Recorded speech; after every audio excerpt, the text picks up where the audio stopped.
Hello again and welcome back to the PhatPhish Guitar Studio. I'm Dave and today we're going to be talking a little bit more about scales and scale boxes.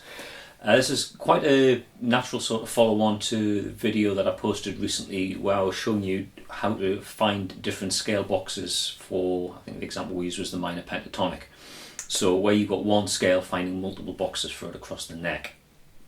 Now, sort of independent of that, I got asked a question the other day by somebody asking for advice on learning scales. I've sort of had a few messages and emails and so on going backwards and forwards. And what they were asking was about, is it actually efficient to learn scale boxes given how many different scales there are and how many scale boxes you need to learn, and sort of like the different sort of inversions of a scale. So, you know, when we looked at minor pentatonic in video or two ago, there's one scale, 5 different boxes for it. They said, is that really an efficient way when there's so many different scales, there's going to be so many different boxes that you need to learn?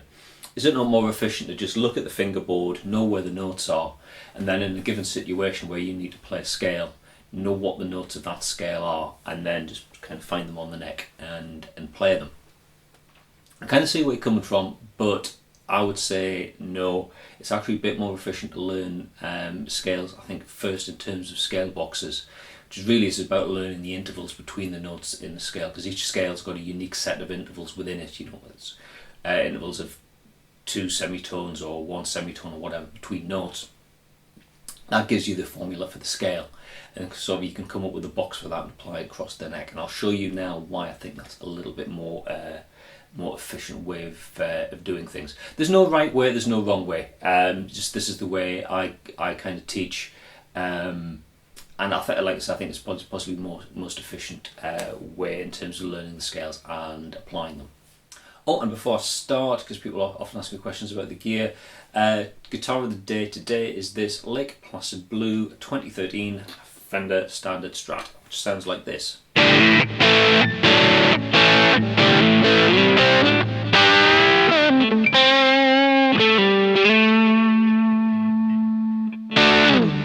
So let's start by looking at a major scale. We'll use A major, and if you fire up a copy of PhatPhish and dial in an A major scale, it looks like this, right the way across the whole fingerboard. But what we can do is home in on an area around here where we've got the root note at the 5th fret on the bottom E string, using this A note here. And we've got a scale box which you can play through quite comfortably, 1 finger per fret.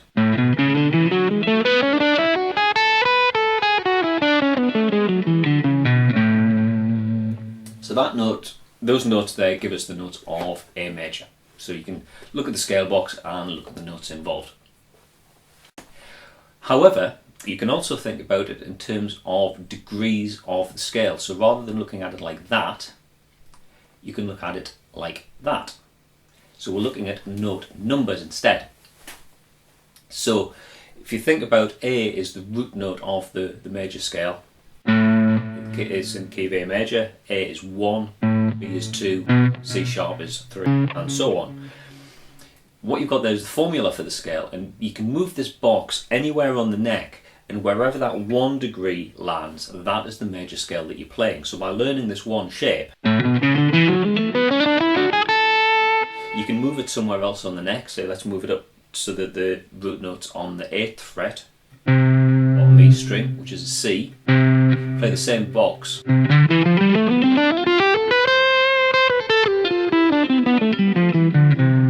There's C major.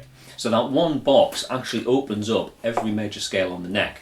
Now looking at the guitar neck, you kind of think you've got 12 different notes, so there'd be 12 different major scales. But if you take a look at the circle of fifths, you can see it's actually not quite as straightforward as that. If you haven't come across the circle of fifths before, then I'll put a link in the information section below to a separate tutorial that I've published about that. But basically, you can think of this as a way of being able to look at the relationship between different keys and the notes within it. So if we start up at the top there with C major, now the notes in the key of C major, you've got C, D, E, F, G, A and B. And as we go clockwise around the circle of fifths, so we've got the next step is G major. Now G major differs from C major in that the note names, there's one note name extra that's got a sharp name in it. It's the same scale, it's the same formula, the same intervals between the notes, but when you arrange them from a G root note, you get G, A, B, C, D, E and F sharp. So different set of notes to what's in the C major scale. And if we keep going clockwise, so into D major, A major, E major, B major and F sharp major, what you can see here is each time we go around a segment of the circle, we have a different set of note names each time. And what you're actually doing is adding a sharp sign to one of the notes from the previous major scale. When we get to F sharp major, we can also think of F sharp major as being equivalent of G flat major. Enharmonically equivalent, the notes sound exactly the same, they're the same pitches, but if you think of the root note instead of being F sharp, you think of it as being G flat. Build the major scale on that, you get G flat, A flat, B flat, C flat, D flat, E flat and F. And as we look at the left hand side of the circle, what we're seeing are keys that have note names that have flats in them. As we keep going clockwise, we actually end up with fewer notes with flats in them. So as we go from G flat major there through to D flat major, A flat major, E flat major, B flat major and F major, different note names in each scale. As I said before, it's the same intervals, it's the same intervals between the notes, it's still a major scale, but because you're using a different root note, you end up with different note names. And the one we can easily forget stuck in there after the 6 sharp, 6 flat segment is we've got C sharp major and C flat major. Different note names again. So what we've got there in total, as you can see, is 15 different major scales. Each one has a unique set of note names in it. So if you're wanting to learn major scales based upon just the note names, rather than looking at it visually in terms of intervals on the neck and using shapes, you can see it's quite a daunting task because there's so many different major scales that you need to know. Something you should know, you should be able to work out at least what the notes are of any given major scale, or any scale at all, if you know the scale's formula. But I think it's a bit more laborious to go from scale to work out what the notes are and then find the notes on the neck, as opposed to just knowing what key you're playing in, finding the shape that you want to use, and then knowing what notes you've got available to you within that scale. So that's sort of my reasoning for going down a learning scales initially from scale box approach rather than using note names. Now, kind of continuing on the idea that we looked at a video or two ago about moving to different boxes for the same scale. Now let's start off with that A major scale that we had here down, starting on the 5th fret. What we can do is look to take one of the high notes from that box and use it as the root note, or not the root note, but the starting point for another scale box that's got the same notes in. So again, let's look at PhatPhish. We've got an A major scale like this. We can kind of move the notes around. So we're starting around the 7th fret and we end up with a scale box that looks like this. And if we look at the notes involved, you can see that this shape, the lowest note, is the 2nd degree of the scale, which in this case is a B. B is the 2nd degree of the A major scale. And likewise, we can take that principle and start on, well, kind of find a shape that starts on the 3rd degree of the major scale, and so on up the neck. So we've got a number of different ways of playing the same scale note, but we're arranging them in different order, so it allows us to move in different parts of the neck. And as I said in that video where we looked at the minor pentatonic, is an example of this. Because you've got a number of different shapes, you've got freedom to move anywhere on the neck, playing notes from that scale. So you know, if you start on an A major scale down here, and you're using these kind of notes, you've got the option to kind of move up and transition from one shape to another.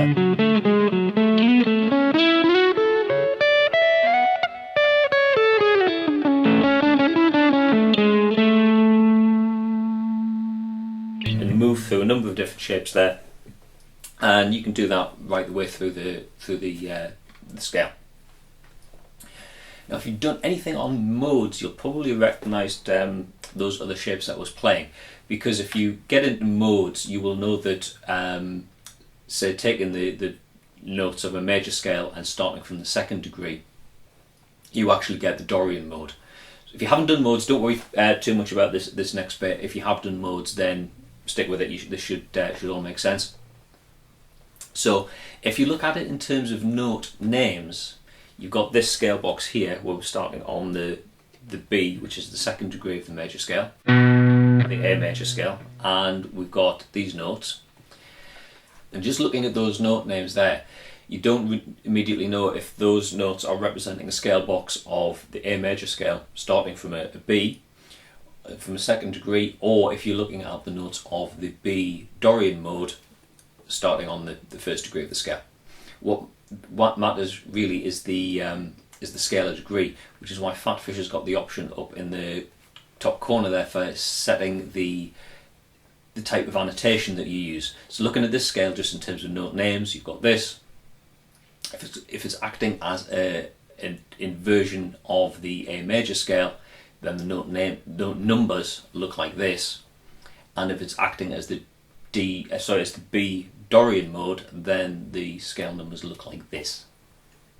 Like I say, if you haven't done modes, then that might get a bit confusing because you're thinking, what's modes? What are they all about? Don't worry about it too much. I guess the bottom line is, by learning a scale shape, say like the A major scale, you've got a box that you can move anywhere on the neck.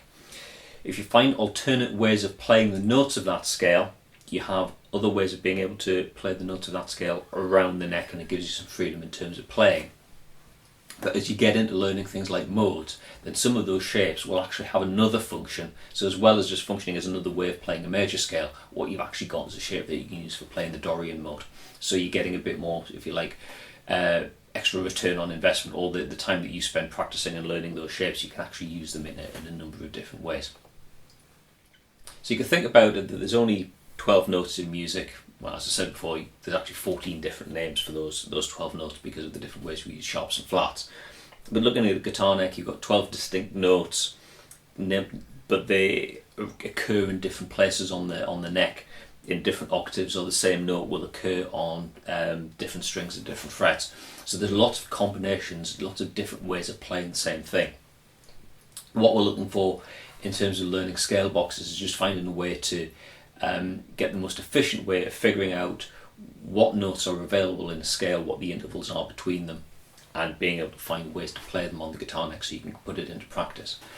Knowing the note names is important for a whole bunch of different reasons, but in terms of playing, in terms of coming up with melodies, I think it's just as important, if not more important, to understand what the intervals are between the notes, so that you can go through a scale, say from the root note, you can go up to a major third. That interval of a major third between the root and the third degree occurs like that shape, that sort of diagonal sort of shape. Whether you're playing an A major scale like this, or you're playing in the key of B, or playing in the key of D, or playing in the key of E, wherever you are on the neck, that interval looks the same. So that scale box for the scale looks the same. You're just moving it around. Okay, that was probably quite a long-winded answer to a question, but there you go. Thanks very much for watching. If you've enjoyed the video, then please click like, subscribe, or comment, or whatever, all the options down there that YouTube gives you. And if you've got a question that you'd like me to answer in a future video, then if you go here, there's a form where you can submit your question. I'll try and get around to answering it as soon as I can. As always, thanks very much for watching, and I'll see you in another video next time. Bye for now.